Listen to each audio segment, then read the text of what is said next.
can sort of start to understand a theme that started to develop. And what he was showing me was that in his daughter's AP psychology class in high school, they included, but didn't mention, the Mandela Effect. They included examples of the Mandela Effect, and indeed they had a paper that they had to, sort of a poll that they had to take of things that you remember and brands and labels that you remember, like the Monopoly guy. But they never mentioned the Mandela Effect. But it was in reference to memory and things of that nature. Also, too, I noticed that the sort of waves that I get in comments on this channel, that tells me kind of where we're at in terms of shifts, pre-shifts, post-shifts. I think we had a pretty major shift, maybe last night. I'm not entirely sure what it's all about yet. But I know we also got into a conversation about Ed McMahon. And the thing about it was, I'll send another link in here about the American Family Publishers.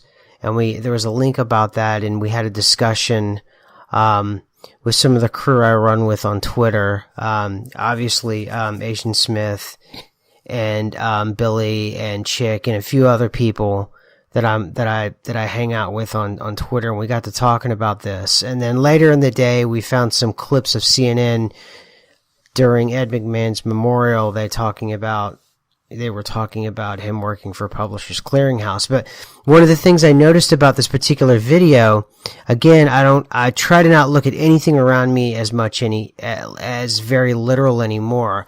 You see immediately with the video, they're talking in the comments section about the Mandela Effect, and you can see the comments being massaged. Like from this person's Shane, it said, "For some reason, I thought the American Family was a life insurance policy he sold that covered for you for $1, $2, or $10 million to ensure your loved ones are taken care of once you're gone. And that Publishers Clearinghouse was the one where he showed up with the giant check and balloons. I guess I got it backwards." So it's really interesting, and there's more and more like that. So you see this tone of this sort of subtle I can just sense it. They're trying to change the course of the ship.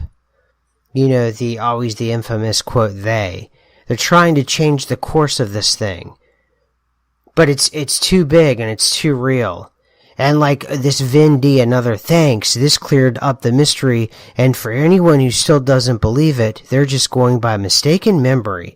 PCH has a spokesperson, an old guy like Ed, Dick Clark maybe, so it's easy to see how the two got mixed up. Also, Ed made some TV appearances delivering big checks to people's doors.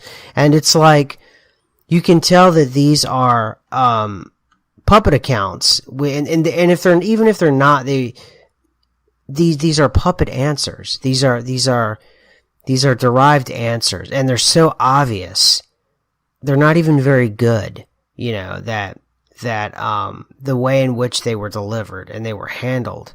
And of course, this is coming off of the ideas that I was playing around with in the last couple of days, you know, talking about Ed McMahon being one of the first saints of the Mandela Effect. If we look at it in terms of a spiritual experience, obviously Mandela would have to be something much bigger, but certainly Ed McMahon and probably Sally Fields, whatever, would certainly be probably saints, first saints, you know what I mean, in terms of that kind of pyramid system that's created. But you just go through these comments and you can tell they're between that, the red alert, and then this Mandela Effect in high school, and AP psychology, you can just sense that something changed overnight and that they're really trying to put the screws to the ME community. Or maybe it's just me, but it's just, you know, I try to put together sort of all the metadata that's out there, because it's not literally what they're saying to you. You've got to understand that your subconscious works in order of symbols and in order of patterns. And the pattern I'm seeing here is one of stress and of friction on the community as a whole, and Ed McMahon in particular. And that's been one that I've pointed out as being especially important because what? Because there's so much residue that I've put out, and I'll send that as well too, the residue, where like CNN mentioned that he worked for Publishers Clearinghouse, that over and over again people thought he worked for Publishers Clearinghouse. And it's like, the people who are writing these comments, I mean, you know, get better writers. These comments are so canned. You know, they're not, you know, I know what a real, you know, I've gotten thousands and thousands of comments on my channel. And I know what a real comment is, and what's a bot or somebody who's playing a role, who's been hired to sort of, you know, slowly change the course of the ship. And just by including a Mandela Effect handout for a psychology AP class and not include the fact that it's a Mandela Effect, and to kind of slip that in under the radar, it seems pretty sneaky to do. This is CNN Breaking News.